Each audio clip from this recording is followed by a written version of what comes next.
Today we are going to be rehousing some of our tree-dwelling tarantulas. Ooh.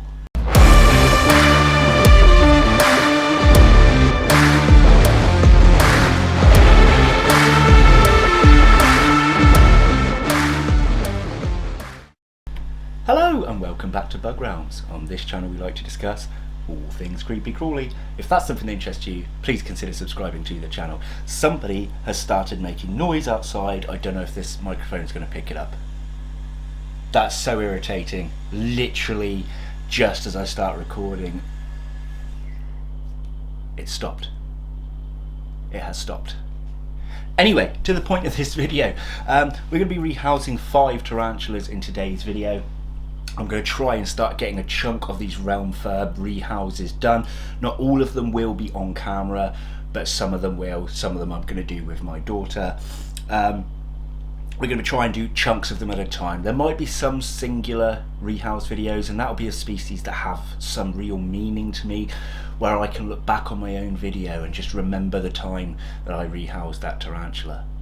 So, without further ado, I think we'll get straight into this video, and I'll kind of explain my reasons why I've chose to rehouse these ones, and why I've chose the containers they're going into. They're drilling again. You're gonna have to put up with that if you can hear it. I'm so sorry.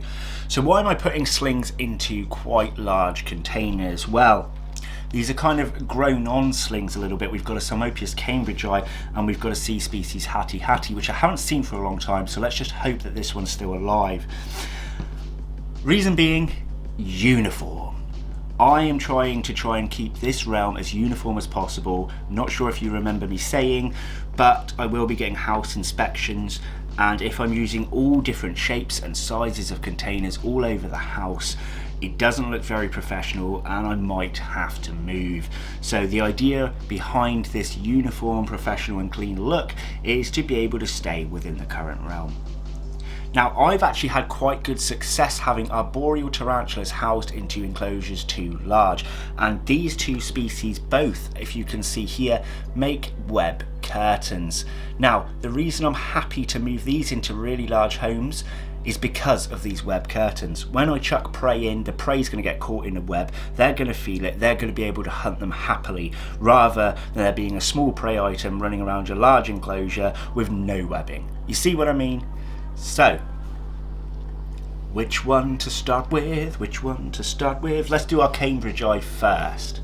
We're going to put a piece of cork bark in here because the piece in here is quite small, although we may just add that back into this enclosure.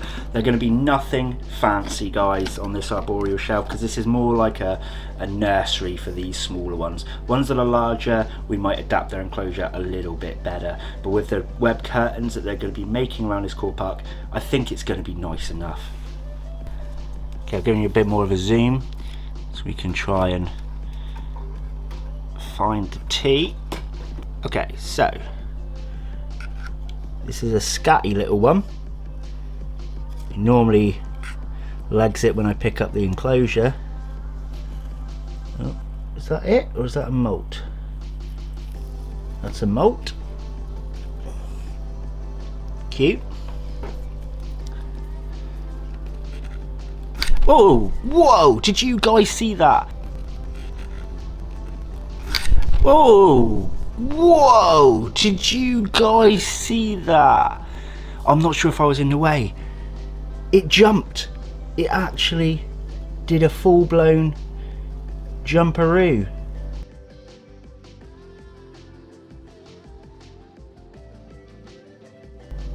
I'm not sure which direction this tea's going to go. It's coming up. Right, it's up and over. Okay, it's on the substrate.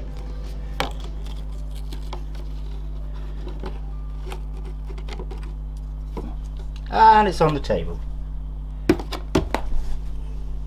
I stopped recording. I just thought, oh, that's alright. It was in a position I could just tap it to go down. It went in here, circled up here, down the edge, down the seat. It's now on my floor. Oh my goodness me, what a pain in the backside. Let me just cut this one up to show you guys. Okay, so it's right in this corner. This is square over circle, so I've stuffed the edges. This thing is quick, so I'm literally just going to tap this side here. Oh! And there he goes. Straight down and in. Bye, tissue. Hello, lid. The most childish way to ever rehouse a Cambridge eye. Sweating on tea number 1. So here it is, guys. It's just set up in the corner there. It's not much to look at as a sling, but it has put on a fair size. I got this as a 1 centimetre. We do also have an adult female, and this is growing rapidly, so I'm going to hope that this is a male. So yes, simplistic home for our little dude. See if we can get one quick shot of him, and then I can move on. There you go, guys. See, not a huge amount to look at this moment, at this age, but you can see it's starting to take on some of the markings, especially on the carapace there. Pretty little tea, but lightning fast. Absolutely lightning. Oh my god. Right, sip of me tea, pick the next tarantula. Okay, next is our hatty sling, and it actually is out. Oh, it's just ran in. Sorry guys, just missed that. But yeah, we know it's alive now, so that's great. Now I haven't got any bark in this one. I'm thinking of actually just trying to get it out like this, and then placing the bark and water dish in afterwards, as the tarantula is likely to be staying in one of these top corners to feel safe, making it easy enough for me to be able to plop in a piece of bark.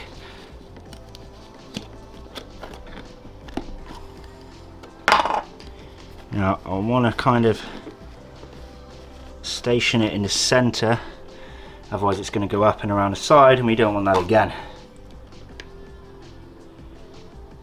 Can't see where he's gone. Ah, okay. Oh my god, this is bigger than I thought, guys. Holy moly. It's not quite focusing on the tarantula, it's focusing on... Oh, hello. You gonna come up and over yourself? It's over.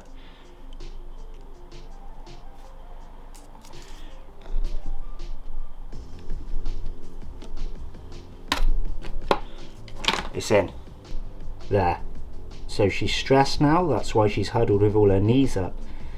But she was beautiful. I hope you were able to see her well enough with the shots where we were trying to get her out. She's stunning. Absolutely stunning. Oh. There we go. There, see? She is beautiful. Right. Let's finish off her home, because she didn't go on the corners like I thought she would. Okay, right, I need to sort this out quick so she can settle. So this is the house. We've got a nice curved bit of bark that she can use to make a dirt curtain, as well as enough substrate for her to burrow and build it up into her curtain, and a bit of moss. She will require a water dish. I will be popping the rest of the water dishes in afterwards, guys, after this video. But you can see now how much space she has. Now she's in this large enclosure, but she was definitely outgrowing the other one. She was way bigger than I thought. Perfect. Let's move on then, shall we? Okay, next we're going to do our Redunkus, Amopius redunkus. Now, I'm going to just use a catch cut method for this one. I'm sorry that's less entertaining for you folks, but I'm not risking any more runarounds today. Okay, literally after I pressed record, the first tap, and he ran up. He's just up here.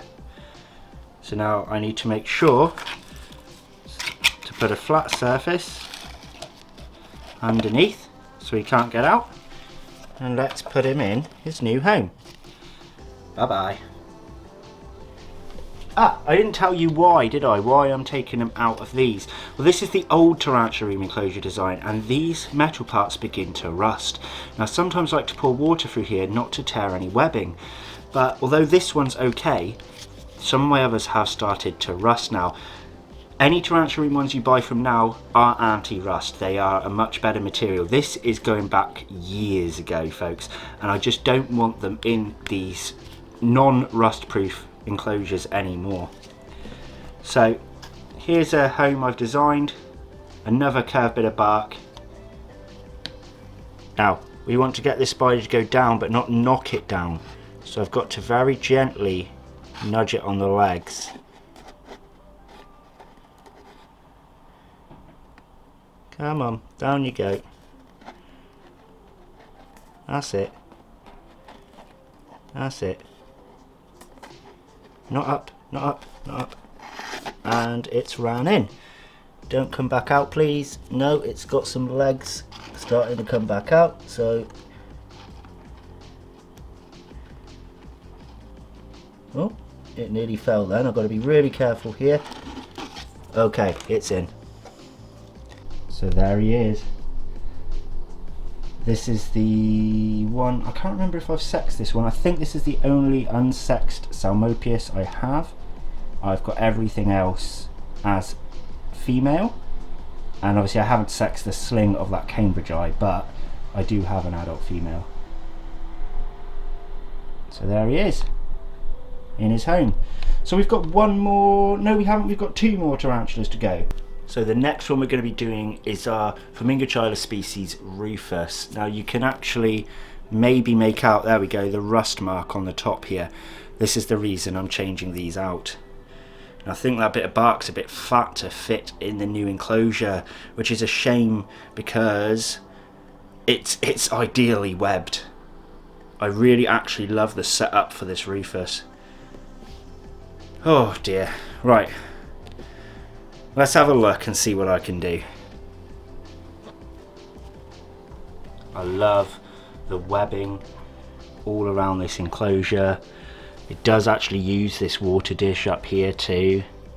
Oh, it's beautiful. I really don't want to destroy it.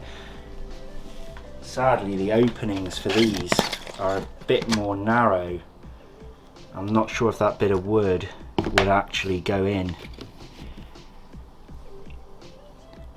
So this is a grown on sling. I'm going to be tearing that water dish off first off, because I can't get anything out else. And now I'm going to have to destroy his beautiful webbing. I'm so sorry. From all the edges, look at that. It's so just beautiful, delicate webbing. I'm so sorry, Mr. Rufus, or Mrs. Rufus. Now this one is unsexed. And it's okay in this size home, but it is going into the jar because of the rust reasons that I spoke about. Now I could have probably lifted this whole bit of wood and got it in, but I don't think that this wood is going to go in. This is a real pain. I could do with an easy rehouse. Yep, he's in this wood somewhere. Let's just double check the fit. This is an old world tea, so don't use your hands like me.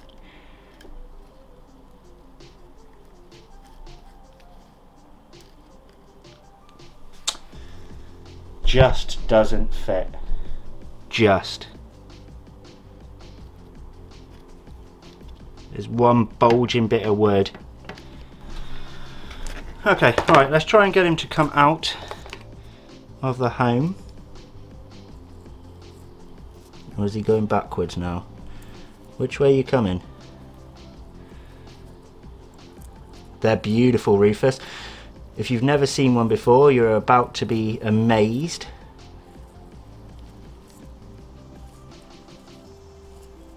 There he is.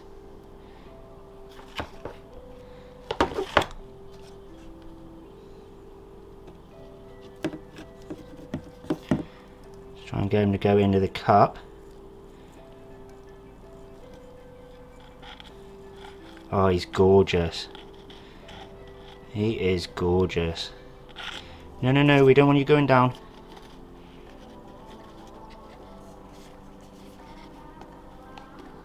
If he doesn't run, then this will make life so much easier. We got him. Look at that. Beautiful. We'll have a better look at him in just a moment.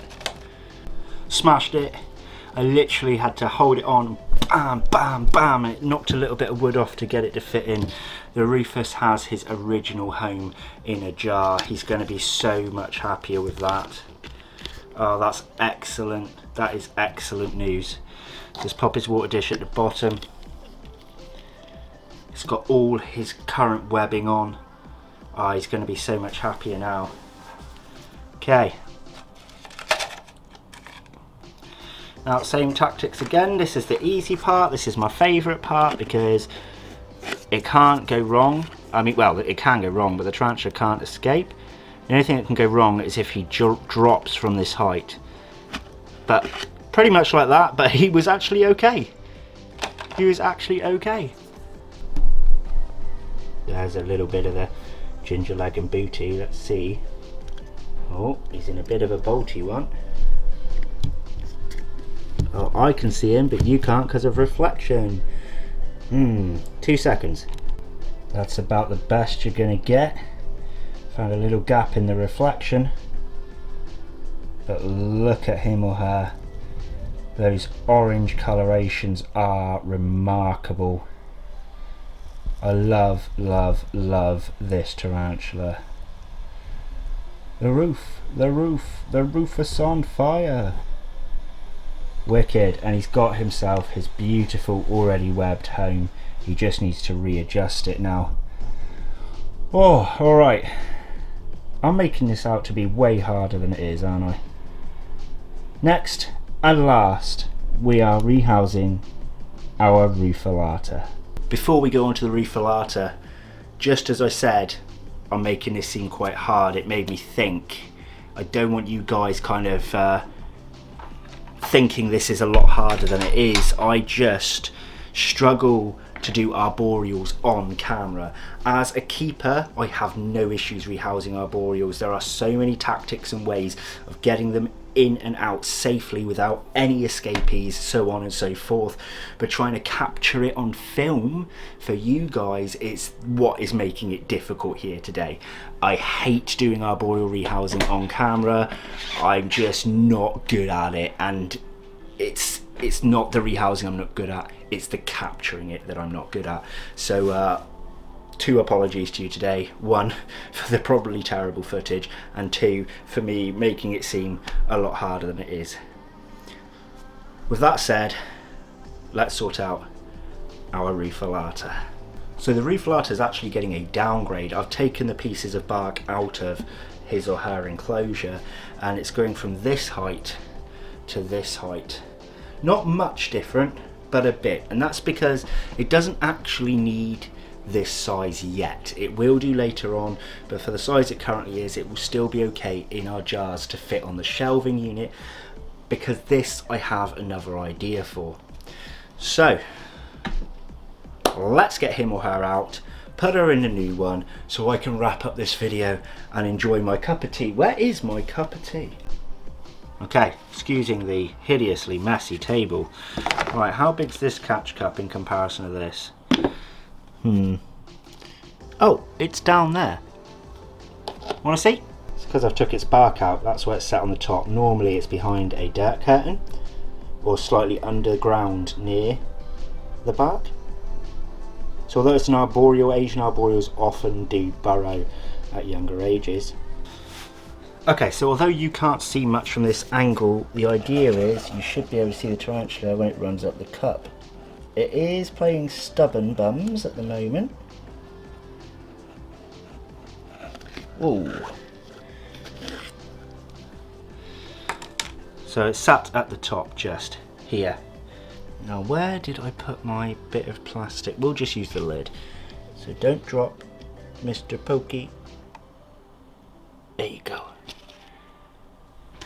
Now, the enclosure I have chosen, minus the glare, is 2 parts cork bark, hoping that it can kind of web between and at the back, which I think would be kind of neat.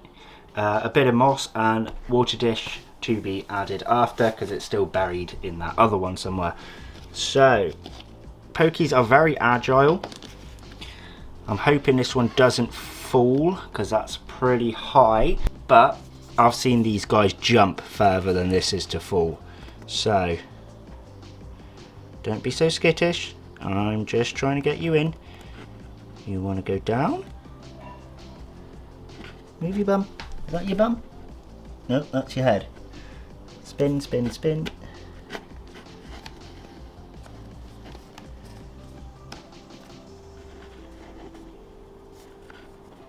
Yep, that's it. Good boy.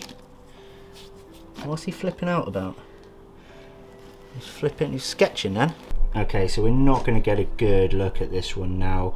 It's gone straight between the 2 bits of bark, as I had hoped, and they do not like light. Pokies are very light sensitive, and I'm not going to stress it by bringing it out, but you can see the coloration on those legs there, right?